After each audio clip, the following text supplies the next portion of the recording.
Entonces, a veces, por medida de previsión, el Premier puede decir, no hay que ampliarlo un periodo más.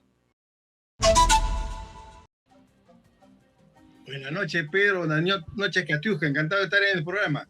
Bueno, aquí hacemos la pregunta, ¿no? ¿Qué es lo que está pasando? El general Jorge Angulo dice no va más el estado de emergencia y el Premier horas después lo estamos evaluando y el ministro del Interior brilla por su ausencia. ¿Quién tiene la razón, señora Alia? Bueno, en este caso la autoridad competente es el Premier. Recordemos que en la declaración del estado de emergencia lo decreta el presidente de la República, en este caso la presidenta Dina Boluarte, y lo tiene que hacer por recomendación del ministro. El primer ministro no solamente ve el aspecto policial como lo ve el general Angulo da una opinión respecto de cómo ve él desde el punto de vista policial el tema de la seguridad, si lo puede manejar policialmente o no, si es tiempo ya de levantar o no. Pero la decisión de si se levanta o continúa es una decisión política porque tiene que otros componentes además de los policiales. Ya, pero general Aliaga. Franquea también. Ya, pero general Aliaga. ¿Aló? ¿Pesa o no pesa lo que pueda decir la policía como institución en la voz del comandante general Angulo? ¿Pesa o no pesa? Porque ellos dicen no hemos pedido ampliación. Tiene un peso indudablemente porque una de las variables que tú analizas si eres el Premier es que dice la policía que ya no es necesario, pero tú tienes una lectura política de la situación. ¿Qué pasa si es que se levanta el estado de emergencia y nuevamente vuelve la ola de sicariatos, la ola de asalto y robo? ¿Qué pasa con el gobierno? El gobierno queda mal parado. Entonces, a veces, por medida de previsión, el Premier puede decir no hay que ampliarlo un periodo más, con la finalidad de consolidar el control del orden público, el control de la seguridad ciudadana.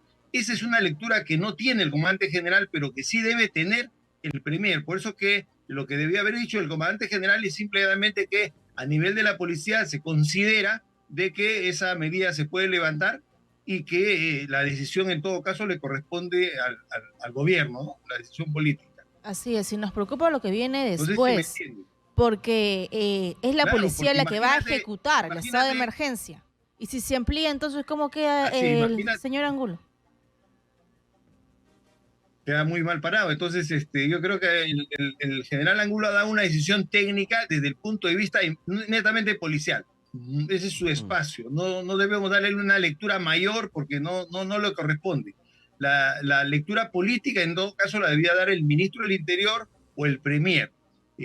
Esta contradicción que hay se ha obedecido a que le han hecho la pregunta al general Angulo y él ha emitido su posición desde el punto de vista de la policía. Desde el punto de vista de la policía, considera la policía que ya no sería necesario mantener el estado de emergencia. Sin embargo, eso implica un gran compromiso de parte del comando policial. ¿Por qué? Porque no debe permitir que la delincuencia se desborde en esos lugares, ya que esto tendría un costo político enorme para el gobierno y para la propia institución policial. Ya, pero general Aliaga, también la pregunta, el millón es, ¿ha servido de algo este estado de emergencia? Indudablemente, personalmente yo nunca he creído en las declaraciones de estado de emergencia porque son simplemente enunciativas, ¿no? Tratan de llegar a un sector de la población que tiene esperanza que con la declaración de estado de emergencia se van a mejorar las cosas. Lo importante es que el trabajo de la policía, el trabajo de la fiscalía, el trabajo del Poder Judicial, si es que ese trabajo es coordinado, si ese trabajo es efectivo, si da resultados, entonces, ¿qué pasa con la delincuencia? La delincuencia disminuye su accionar. Y eso se tiene que mantener en el tiempo. ¿Por qué? Porque si solamente la policía va a estar presente o va a hacer operativos en los lugares donde se declara estado de emergencia, y una vez levantado el estado de emergencia se repliegan las fuerzas, indudablemente la delincuencia que ha migrado va a retornar y seguramente lo va a hacer con mayores bríos, con la finalidad de dejar mal parado a la fuerza del orden. Entonces hay que tener mucho cuidado con ese aspecto y hay que recomendar al comando institucional que mantenga y es más, que fortalezca las acciones preventivas de investigación y de inteligencia en toda esa zona declarada en esta emergencia y aquellos lugares donde la delincuencia de esa zona puede haber migrado, con la finalidad de que no retornen a hacer lo mismo cuando se levante el estado de emergencia. Sin embargo, lo que mencionó el ministro ha sido el trabajo de patrullaje policial en las calles, que va a ejercer a partir de ahora la Policía Nacional, y el trabajo de prevención con este duro golpe de esa banda criminal, los Hijos de Dios, donde se rescató a casi 40 menores de edad. ¿Es suficiente esto? ¿Hay mayor información? ¿Hay un presupuesto destinado? ¿Hay un plan claro sobre estos dos planes que ha presentado hoy en conferencia de prensa?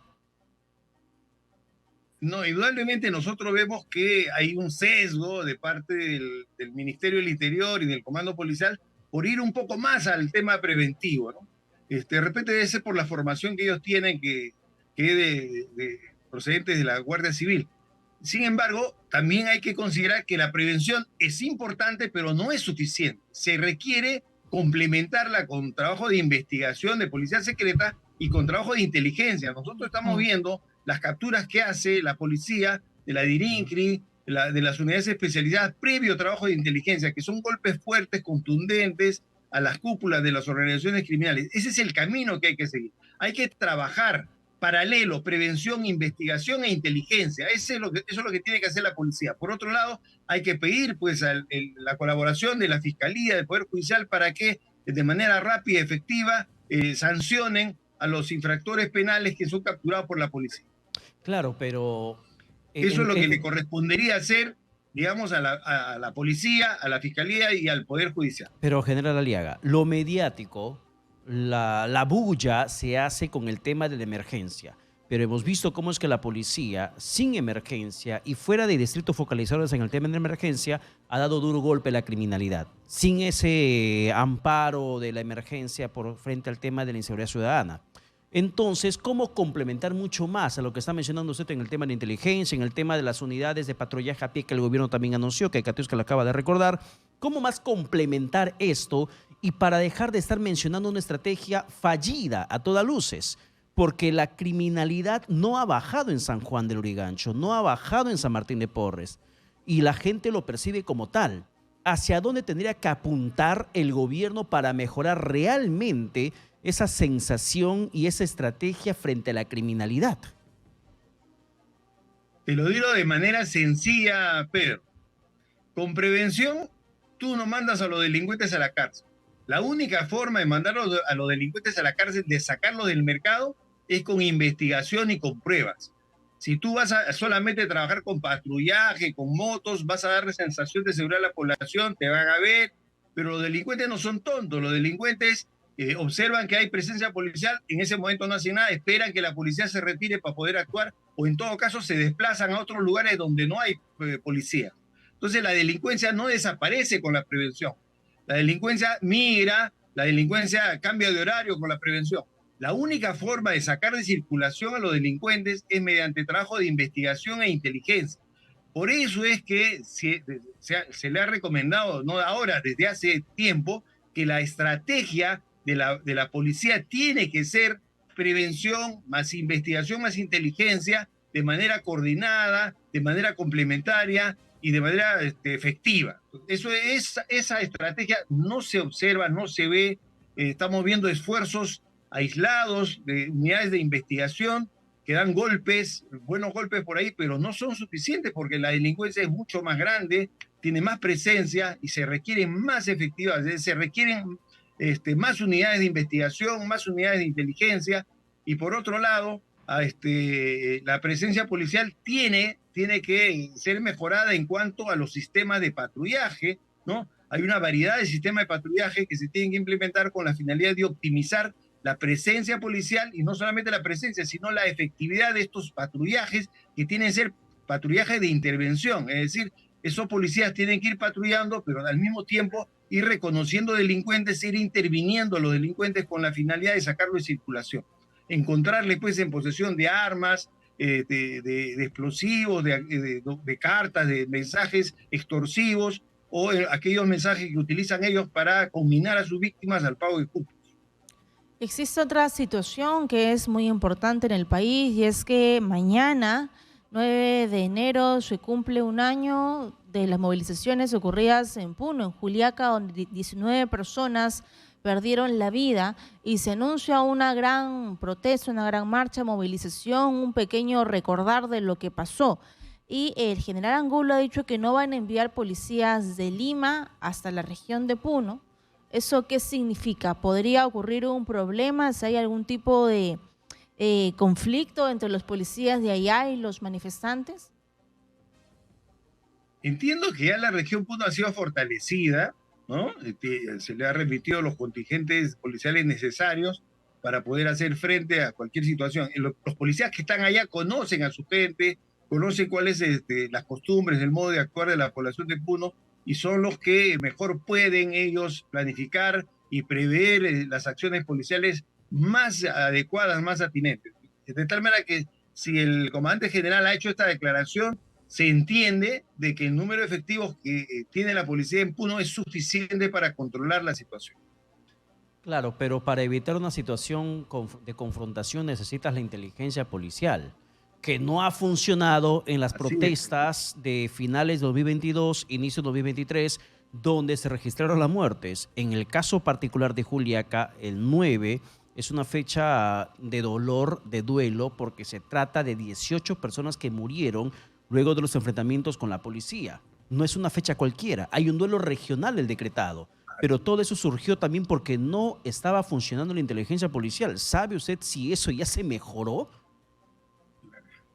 No, indudablemente que la inteligencia policial no tiene los niveles que tuvo antes en la época del 92, 94, ¿no? La inteligencia policial ha sido golpeada por circunstancias que todos sabemos, el maltrato que se ha hecho a la policía durante tantos años y el pase al retiro de muchos oficiales muy competentes en el manejo de este tema.